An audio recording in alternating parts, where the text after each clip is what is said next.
Hi, my name's Jacy, and I'm a hyperfixator.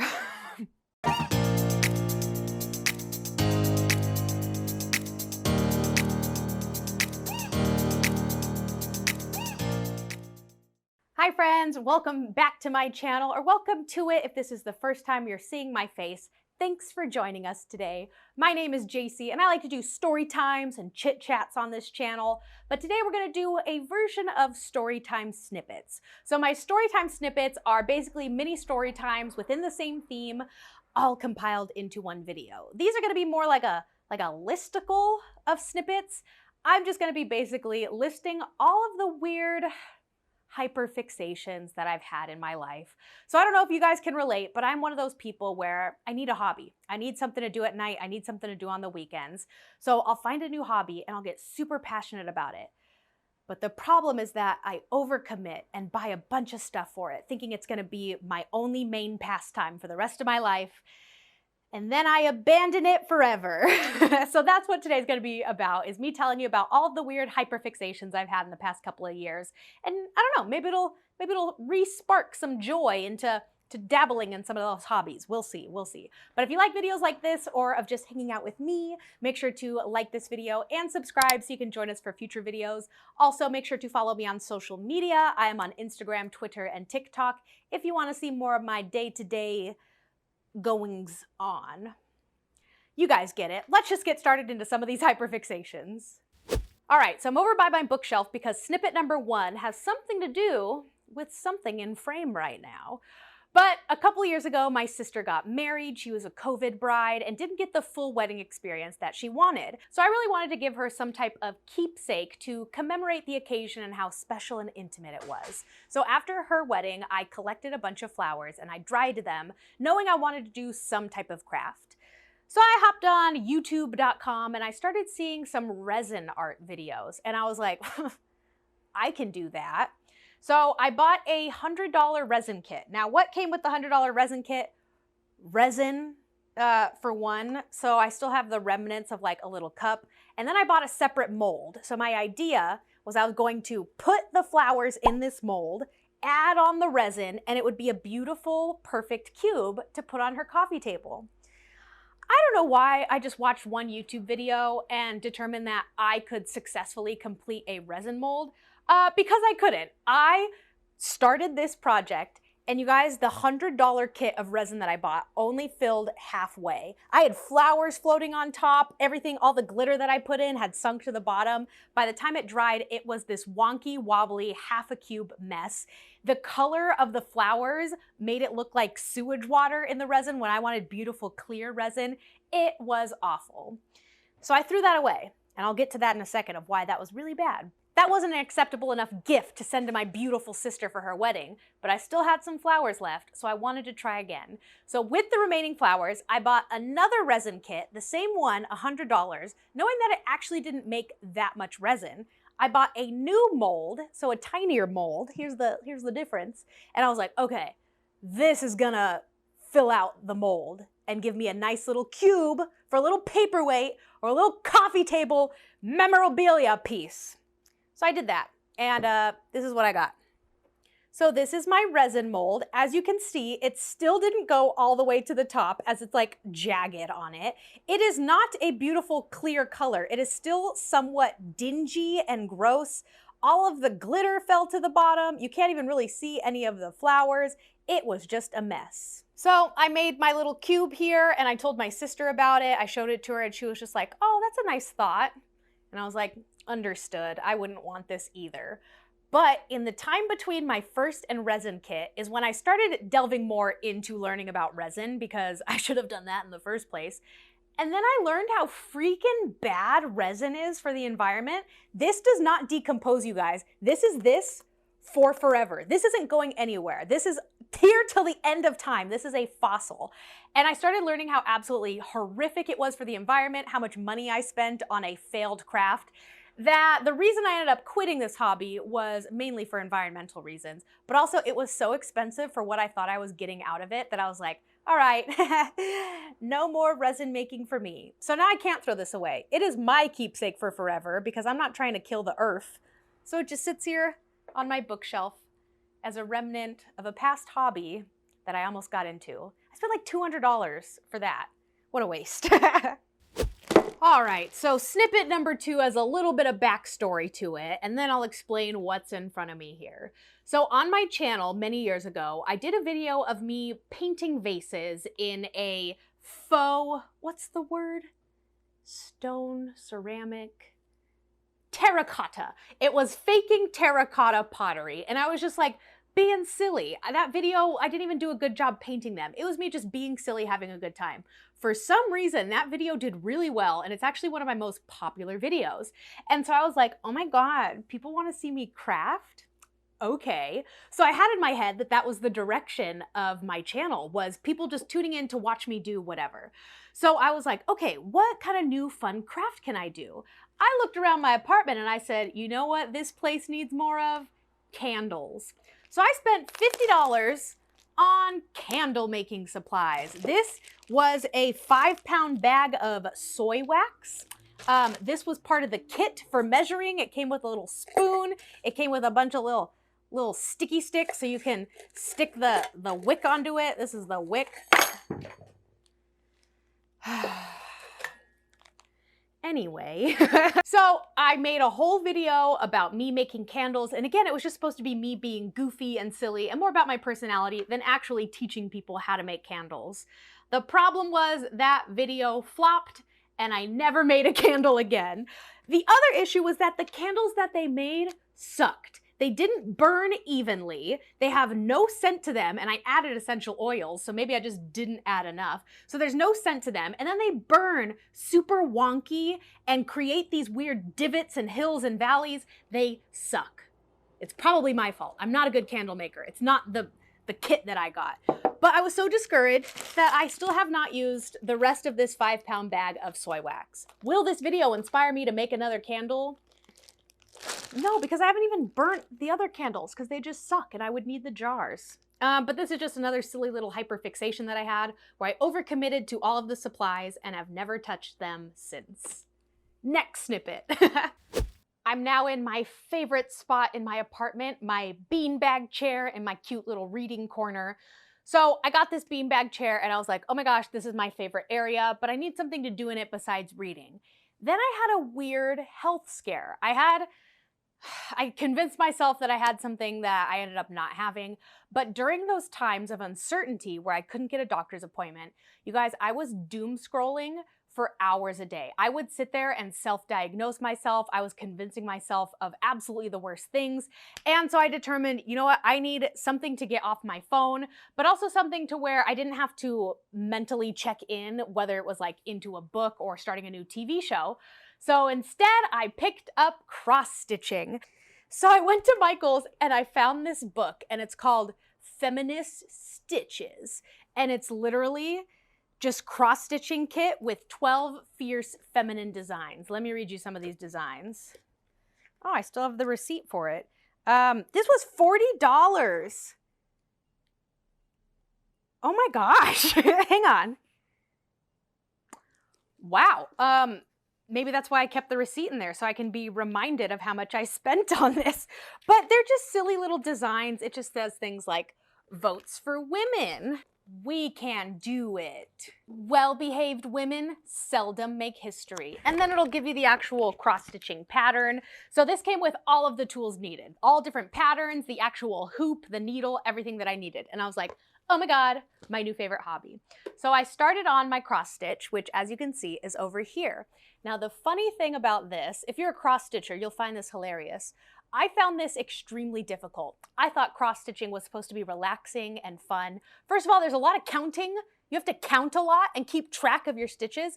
Second of all, it was really hard to get the needle through the holes. And I was like, is this supposed to be this difficult? Don't old ladies with arthritis do this? I got to the of Smash the Patriarchy before I realized that, and I'll probably have to zoom you in on this one, I was working with a whole piece of thread, but these thread come apart and separate off into 8 pieces of thread. I was only supposed to be using a portion of the thread. So basically I did a whole ass design in bold because I didn't separate out my thread and I gave myself arthritis. So once I finished this and I put funny little middle fingers, I hope that's not offensive, but you know what? The patriarchy's offensive. So with those, I did it with the single thread and I was like, oh yeah, this is what it's supposed to be. This is way more relaxing. But I was so burnt out after doing this. This took me, I kid you not, 40 hours. 40 hours for this. There's not even a background. That I quit. Okay. But like the pattern shows, I'll go and I'll buy all of the tools for it. I bought a bunch of specialty needles. I got this little organizer. I started another cross stitch, but I'm not going to show it to you in case I get the energy to finish it up one day. It'll be a cool surprise.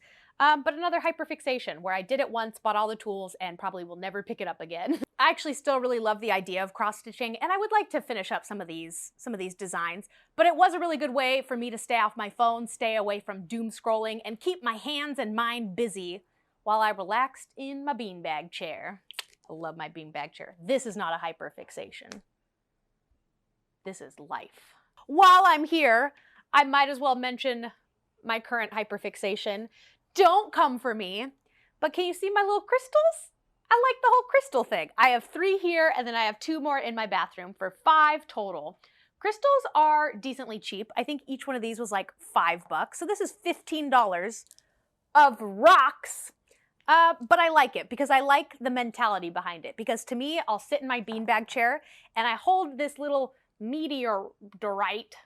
I don't think that's the actual word for it, but this is my journaling stone. So I hold this when I'm journaling and it brings me positive thoughts. It helps me reflect and manifest my goals. This one is for productivity. So if I'm ever feeling like I can't think of what to do, I'll be like, oh, but I got my little labradorite. I think that's what this is. And it helps me focus. But then here's where the hyperfixation dies because I forget what this one's for. I just need to set a new intention to it. So I like the idea of crystals, but I already think I'm kind of getting over them because I haven't used them a lot recently. And I don't plan on buying more since I can't even remember what each of these does. But that one was a fun one. A little fun hyperfixation. You guys crystal? Do you crystal? Let me know. Let me know. How embarrassing. I match my office chair. But we're in my office to talk about academics, one of my strangest hyperfixations. So the story goes is that several years ago, I broke up with my boyfriend for 8 years, and I had to go on this internal journey because I didn't know who I was outside of the relationship, you know? So I had to think about all the things that I felt held back on being in that relationship. And one of the first things that I thought was, you know what? I'm gonna go back to grad school.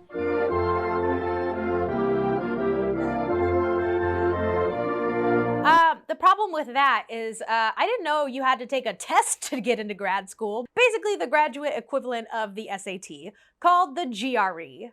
So I was like, oh man, I gotta take a test. Problem was I was about 4 years out of college and I had flubber for brains. I retained absolutely nothing. And so I knew I actually had to study for this stupid test.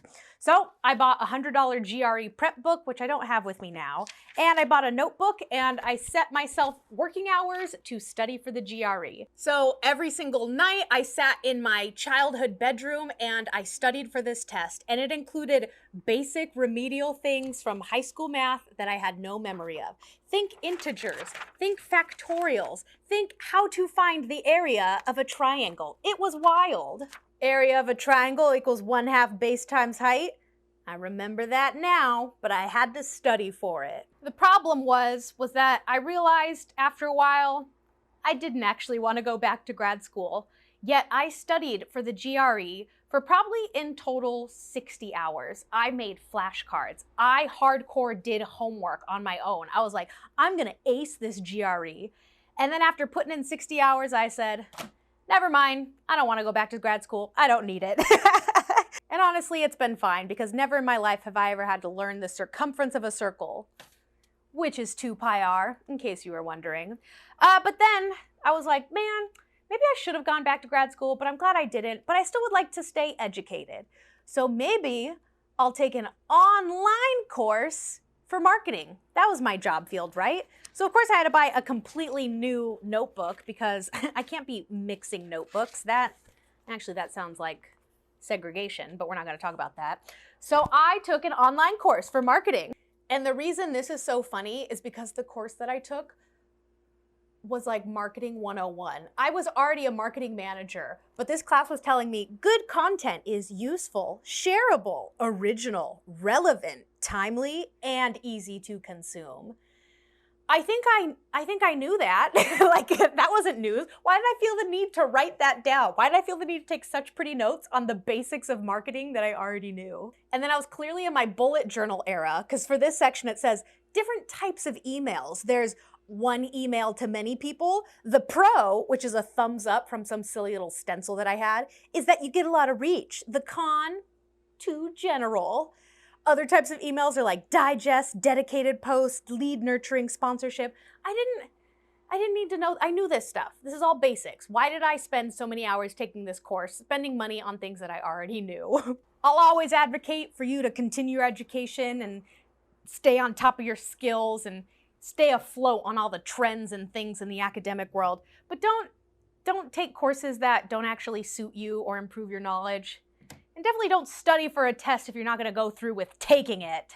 That was a big waste of time. But those were some of my academic hyperfixations. Hang on. I know it's in here somewhere. I hold in my hands 2 of my dumbest purchases. Jeez. So kind of going back to the candle idea, I had one video do really well of me just being silly doing a craft. So again, I was like, oh my God, this is the type of content I need to make. Let's make more videos like that. So I wanted to make a video making my favorite food in the world, eggs. And so I made a whole video about funny different ways to make eggs. Now, the problem is, as you can see, I'm standing in my kitchen. It is a cave. There's no light in here. All of the places to prep and cook are kind of hidden and at weird angles. So I was like, if I'm gonna do a cooking video, I can't actually do it in my kitchen. I would need to do it on my kitchen table in my living room in front of the window so I have good light. But how was I gonna make eggs without the stovetop? I bought this stupid hot plate thinking I could just put it on my table and cook the eggs. This thing took forever. I think to cook one egg, it took me 15 minutes. And here I was trying to make a video cooking 30 different egg ways. Oh, I'm getting so mad because this didn't work. And in the middle of the video, I gave up and just came back to my stove to cook the egg, brought it back to my kitchen table to show you the results, and then repeated. But I waited too long to return this. And I didn't because I thought, I'll go camping maybe. I'll get good use out of this. Have I ever been camping? No. Will I ever go camping? If I do, I'm not bringing a stupid hot plate.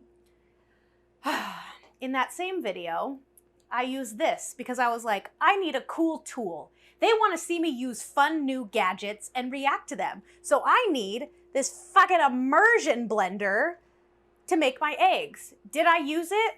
I think for like a second, and it did nothing. And then I looked it up, and you're supposed to use this for soup. Have I made soup? Never. Soup isn't a meal. Soup is a side dish. I'm not pulling out tools and making my own homemade soup just because. So after I made these 2 purchases and after those videos flopped, I decided to never do a video again of me just doing a silly craft for the sake of buying things just to film it. I don't know, maybe someday I will make soup. You guys like soup? Come over, I'll make you a nice chowder. Do you like bisque? I'll try a nice squash bisque or a lobster bisque. See, I'm not buying lobster to make a soup. I'll just buy canned soup for 79 cents. I'm not gonna make my own and use this. Do you guys need these things? I will donate them to you. Golly. Well, that's gonna be it for some of my hyperfixations. I got a little heated there towards the end. It's my own fault. I made the purchases. I don't know why I'm so mad at myself. Some honorable mentions of other potential hyperfixations is there are probably 25 journals in this household because each journal has a very specific purpose and a very specific intention that I can't mix them against a weird type of like segregation. I don't mean for it, but it's to stay organized, and I do use all of them. And for any journals that I give up on, I still use the pages for like scratch paper. So that's not really a hyperfixation because I've always done it and probably will always do it, and I'll use everything. So that's okay. A hyperfixation I've narrowly avoided is I've gotten my first plant, and I was worried that I'd become obsessed and become a plant mom. But no, I don't like taking care of real plants. There's a lot of responsibility. She got a yellow leaf. I'm pointing at her and talking to her as if she's a person. She got a yellow leaf. I panicked and called my brother and I asked why she's not growing on one side. It's too much responsibility and I don't like it, so I will not be hyperfixating on that. And then another honorable mention is over there on my bookshelf. I was gonna bring up this one book series that I hyperfixated on, where I read 2 of the books, got absolutely obsessed, and bought every single one in the series and haven't read them all.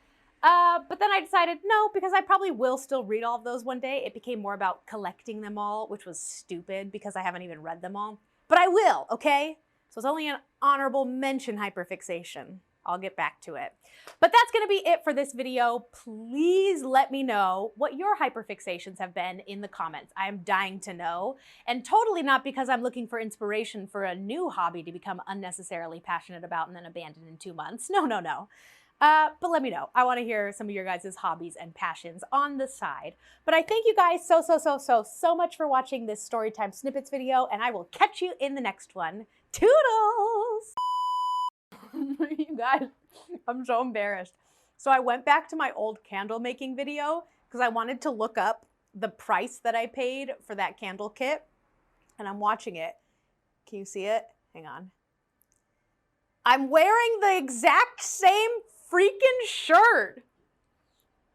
That's so embarrassing. I have a closet full of clothes and yet I rotate between the same 5 freaking shirts. How embarrassing. You guys should go watch this video and comment, nice shirt, and I'll love you forever.